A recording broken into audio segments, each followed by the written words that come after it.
So I started out, my first book was an autobiographical book about a relationship I was in, and it started out as just a way of finally making some art that was intensely personal after feeling like nothing I was doing at art school was really kind of getting down to that level of communication. So I kind of started drawing myself without realizing that I would end up drawing so much about myself that I would kind of become a character. So even though everything I'm writing is all true, at the same time, when I'm drawing it or when I'm looking at it, there's a sense of distance that is removed from the actual experience. So I think it's something that I became aware of over time, and when I work now, I don't think of myself as telling these intensely personal stories. I think I'm writing about something else, and until someone comes up to me and points out something in a book, and I'm like, oh, you know about that? And I think the other thing that comes up is that there's a lot of editing involved. Obviously, I can't tell everything that goes on in a relationship or that's happened, or I can't tell other people's sides of the stories. And so when people ask if it's all true, I guess the answer is yes, it's all true, but it's not the whole truth there. And I don't know, I think that's all I really have to say for my part at this point.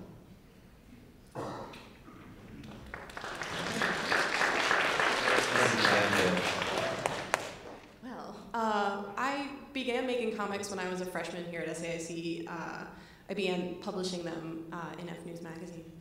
And I did so because I was intensely shy, and I found it really hard to communicate with the students around me. So I started making comics as this way of sort of articulating my shyness and my thoughts to my fellow students. Unfortunately, I didn't know that like people don't read F News. Apparently, I ended up editing the comic section of that newspaper, so it's really good, you guys. You should really read F News. It's really good. Anyway, this is some of my earlier work that was in F News at the beginning of my publishing stuff. And I started making work about myself because I thought that people could relate to it, art student in a publication for art students. So it started out about myself, and then I liked it a lot. I liked it as a way of processing my world, and what Jeffrey was sort of talking about, where you kind of find a way to edit your life on paper. I found it a really comforting sort of mechanism in my head. So some of my later work now is also about myself. When I graduated, I went on a trip with my mother and sort of kept a journal about it, and drew and wrote in the journal, and that became my first published book, French Milk, and also obviously about myself.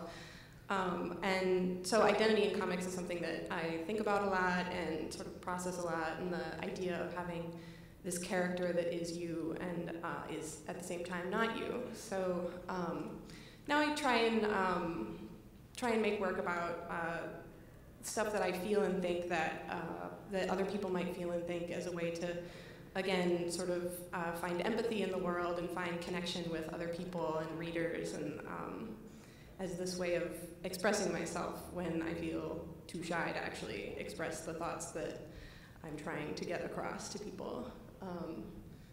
Oh wow, that's kind of off the internet, sorry. So that's, I'm pretty much done. Hi, I'm Tyrell.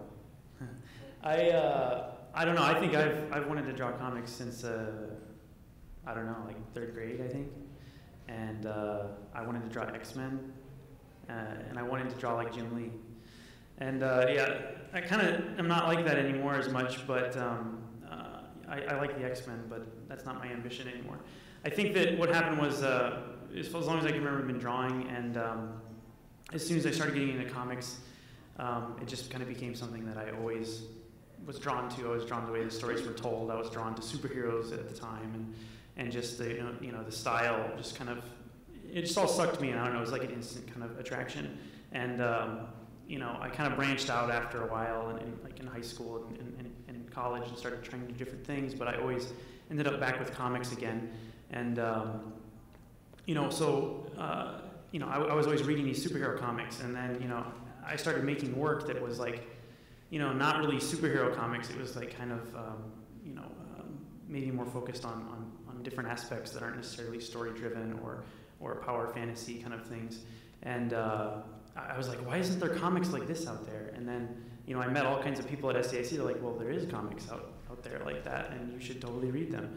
And it kind of opened up my eyes a lot to a lot of different things. And I just have been making work since I can remember, and I don't know if there's any reason why I started initially other than just that attraction, but I think that eventually what happened was I started using comics as a way for myself to contextualize the things I was thinking about, whether it be things that I've read or experiences that I've had in my personal life. And even if a lot of the work I do isn't necessarily like, oh, this is Tyrell, and it's Tyrell's story, and there's a drawing of me, and I'm like, walking down the street. Obviously, to some degree, you put yourself into your work. I mean, I guess that's true with any kind of artwork. Right now, I'm working on a book that you see right here. This is it's called Gary, and I'm publishing it online. It comes out every 2 weeks. Please read it. It's a new one coming out Saturday. It's based on a serial killer named Gary Ridgway, who's an actual real person. Some of you might have heard about him. He killed a whole lot of people, and he's in jail now. But I think that I've been interested in a lot of true crime stuff for a while, but I started reading a lot about him and getting more and more interested in not just serial killers in general, but in crime and punishment and all these things. That's also a good book. So anyway, but you get these different conflicting feelings. Obviously, killing someone is wrong. But if you kill somebody, does that mean that person should die? All these different things that I kept reading about and thinking about, and all the court cases and all these different things, and it's hard to know what to think. And so I just decided I would make a book about it, and so I started Gary. And with the book, I'm trying to show him as a character, and obviously a lot of it's based on true life, and I use real dates and to some degree real people. And I'm trying to distance myself enough from real people enough that I don't get in legal trouble. I've talked to some lawyers, and they said, don't do that and don't do that. But yeah, the thing is like you see right here, he's just like building a table. Well, he's not building a table. He's putting a really ugly leg on a table that he found on the side of the road. And I kind of wanted to show him doing these things that are completely normal at the same time he's doing these things that are obviously horrendous. And not just because it's something that seems like it's at odds with one another, but the idea that he is just a regular person on so many levels, and we all can relate to him, and he can relate to us, and even though hopefully none of you have killed anybody, you've probably all done something like gone fishing with somebody or gone grocery shopping, and a lot of things like that. So anyway, I'm working on Gary, and there's other things hopefully will come up in the discussion. The next image up, I think, is another thing that I've come back to over a long time.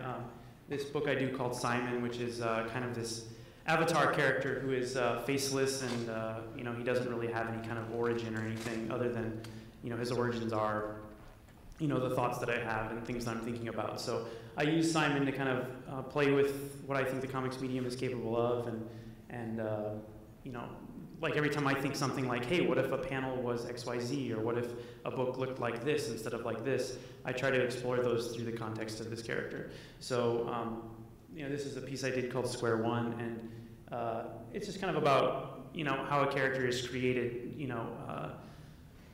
from nothing, I guess, but, he's created within the context of a panel, so this panel kind of comes alive and becomes a brain, and then the brain starts doing things, and it's, I'm just rambling now, sorry. But yeah, Gary and Simon are kind of two things that I'm working on right now, and Simon is kind of an ongoing piece that I've done since college, and I don't know, I guess I'm just keep making work, and I don't know what else to say. That's me. Hopefully you guys have some good questions for everybody up here. Thanks for coming. This is like a great group of people, right? Yeah.